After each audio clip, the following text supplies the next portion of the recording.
Coucou les terrophiles! Bienvenue dans cette édition spéciale Halloween! Ouais, je suis dans la fumée. J'ai des petites oreilles de chauve-souris. Ben là, on la voit pas super bien, mais sinon, c'est parce que j'avais pas l'angle parfait. Vous comprenez? Oui, je me penche comme ça dans la boucane. J'espère que vous allez tous très bien. Là, vous devez vous demander pour moi, là, pour mon état mental, comment ça va. Je vais tasser un petit peu le chaudron et ses effluves. C'est juste de l'encens, là. Donc, mais tu sais, c'est parce que ça sent bon, mais quand même, je veux pas avoir le nez direct dedans. Alors, ben, devinez quel jeu j'ai utilisé. C'est encore plus drôle parce que ça passe devant la caméra. Je l'ai pas vraiment sur moi, mais on dirait que je suis dans le feu total. C'est trop drôle. Bon, devinez quel jeu j'ai utilisé aujourd'hui pour le spécial Halloween. Ben, l'oracle d'Halloween, hein, tu sais, voyons donc. De Stacy de Marco. Non, mais quelle question! C'est sûr que c'était celle-là que j'étais pour utiliser. Mais c'est un très beau jeu, hein, puis je dirais que de toute façon, la symbolique des cartes, oui, c'est sûr que le thème, c'est l'Halloween, puis ça revient, c'est récurrent, c'est normal, c'est un jeu d'Halloween.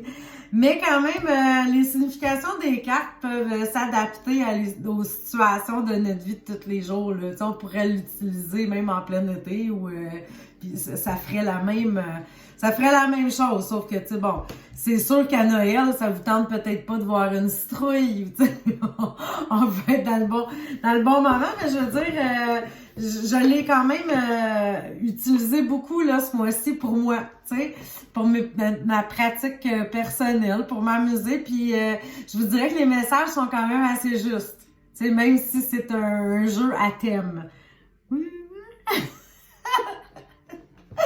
OK! Alors, on y va avec vos choix, mes chers amis. J'espère que vous passez une super bonne Halloween. Puis là, c'est quoi votre message aujourd'hui? Ceux qui ont pris la carte numéro 1, c'est le voile.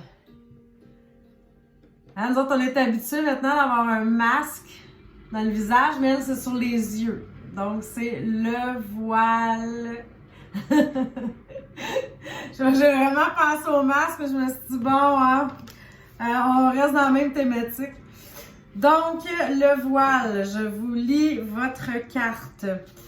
Il y a une petite citation dans le haut, c'est écrit « Un voile de brume gît qui nous sépare tous, un voile que cette nuit amincit, œuvre tissée qui se perd de transparence, où l'avenir se révèle par avance. » Les anciens Celtes avaient coutume de désigner la période correspondant à la plus longue nuit de l'année par le terme Samhain.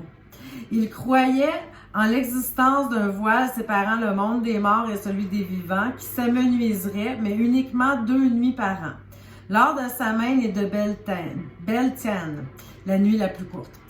L'aspect ténu du voile véhiculait plusieurs significations. Les ancêtres et même les dieux étaient au plus près des vivants. La communication avec les morts était plus probable et la divination, entre parenthèses, moment où le divin emprunte toutes sortes de moyens pour s'adresser à nous, s'avérait d'une efficacité accrue. Ainsi, alors que se lève le voile, sachez que le tirage actuel vous révèle la proximité des autres univers. Écoutez plus particulièrement les messages relatifs à votre avenir susceptibles de surgir. Faites appel à vos souhaits les plus profonds que vous voudriez voir exaucés. À cette fin, établissez des plans, faites part de vos intentions et voyez les choses en grand. Donc, ben, la nuit la plus longue, Samhain, c'est l'Halloween. Hein? Vous saviez ça que Samhain, je pense que je l'avais déjà expliqué dans une autre vidéo, parce que justement, on avait eu la carte Samhain qui voulait dire, ben, en fait, c'est la fête païenne qui a été transformée par Halloween, mais qui s'appelait Samhain au départ. Donc, c'est un petit peu plus long comme définition, mais je me suis dit c'est samedi. Donc, peut-être le temps. Hein? On a un petit peu plus de temps, fait qu'on y va. La carte numéro 2, c'est la momie. Ça m'a fait penser au film, le film La momie. Ça avait tellement... ça avait pogné. Hein? Excusez-moi l'expression, mais ça pognait.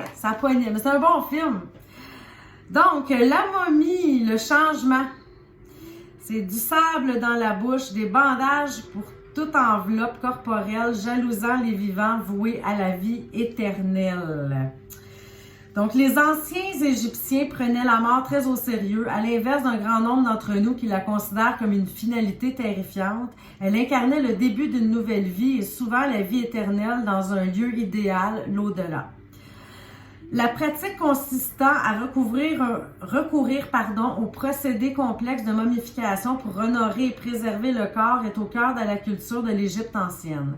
Elle ne se limite pas à embaumement du cadavre, mais s'étend à des rituels exécutés avec le plus grand soin, à même de garantir la conservation du corps dans l'au-delà. Les Incas, les Argentins, les Maoris et maintes insulaires du détroit de Torres font partie des nombreux peuples qui momifient également leurs morts. La momie est devenue un personnage emblématique des films d'horreur modernes, des premiers romans d'horreur du début du siècle dernier jusqu'à des films très populaires comme La Momie. Justement, j'en parlais, mais j'avais même pas lu la définition avant. Donc, je vais voir ça, je vais dans un show de boucan. En disant pas, j'en ai même pas sur moi, c'est parce que ça passe vraiment devant ma caméra. Donc, très populaire comme La Momie, le retour de la momie. L'intrigue tourne toujours autour de son retour à la vie dans le but de maudire et de traquer les vivants. La découverte dans les années 20 de la tombe du roi Toutankhamon notamment et des trésors égyptiens longtemps dissimulés a suscité un engouement irrépressible envers les films et la littérature mettant ces créatures à l'honneur. Si vous tirez la carte de la momie, sachez qu'un changement est inévitable. Et peu importe les efforts que vous y consacrez, les choses ne resteront pas exactement dans le même état, mais changeront en mieux. Fin, porte fermée, obstacle. Il ne s'agit là que d'une pause salutaire, soulignant la nécessité d'un changement de tactique. Vous n'êtes pas maudit, vous êtes simplement prisonnier d'une routine. Il vous appartient d'en briser les chaînes et de reprendre votre destin en main. Alors, c'était ça pour les gens qui ont pris la carte numéro 2. C'est un petit peu plus long, hein? Je vais essayer de faire plus vite pour la prochaine carte. Donc, la Dame de la Mort. Ça, c'est les gens qui ont pris la carte numéro 3. Elle est belle, hein? Je la trouve vraiment belle. C'est ça, la fête de la mort des Mexicains, là, qui... Je crois, eux, par contre, que c'est le 1er novembre, si je me trompe pas. Il me semble que c'est pas le 31 octobre. Mais bon, on s'entend que c'est comme proche. Donc, la Dame de la Mort, c'est acceptation et égalité. Pâle, vous échappez à la nuit, paré de dentelles rouges, des fleurs à profusion surmontant votre couronne. Vous offrez à la mort la beauté, l'égalité et la joie du monde souterrain. La Dame, incarnation emblématique de la mort, arborant un visage d'une pâleur incommensurable, semblable à un crâne, des yeux de zombie, la chevelure parsemée de fleurs funéraires rouges éclatantes, est devenue l'un des symboles les plus reconnaissables d'Halloween et de la fête des morts mexicaine, comme je disais. Il est possible de faire remonter les origines de cette flamboyante dame de la mort à Mistissassioul, je sais pas comment le dire. Toutes les lettres de l'alphabet sont là. Ancienne déesse aztèque. Donc, désolée. Au fil du temps, le personnage a oscillé entre beauté et horreur, empruntant les traits de la Dame de la Mort pour finir par se métamorphoser en Katrina, être à la modernité inégalée. On rapporte également que l'identité à l'origine de la Katrina s'inspire de femmes très riches ayant tout ce qu'elles souhaitent dans cette vie. Toutefois, la mort emporte tous les êtres sans faire de différence. Elle nous rappelle que peu importe la beauté, la richesse, la popularité ou la célébrité, au final, elle nous emporte tous. Ça, c'est sûr, on a tous passé, hein? La culture mexicaine se caractérise par une longue pratique de l'art de se moquer de la mort, considérant celle-ci comme un simple aspect de la vie. Par certains aspects, la mort incarne le dernier tabou dans de nombreuses sociétés occidentales. Dans le passé, elle était perçue comme chose courante. De nos jours, nous avons tendance à cacher nos mourants et certains d'entre nous n'ont peut-être jamais vu un cadavre de toute leur vie. Il est possible d'apaiser une grande partie en grande partie ses craintes lorsqu'on reconnaît que la mort est un processus naturel qui à un moment ou à un autre s'invite chez chacun de nous. Dans cette attente, on peut choisir de proclamer son envie de vivre. Adopter de prime abord une approche tout en légèreté vous aidera à dénouer une situation.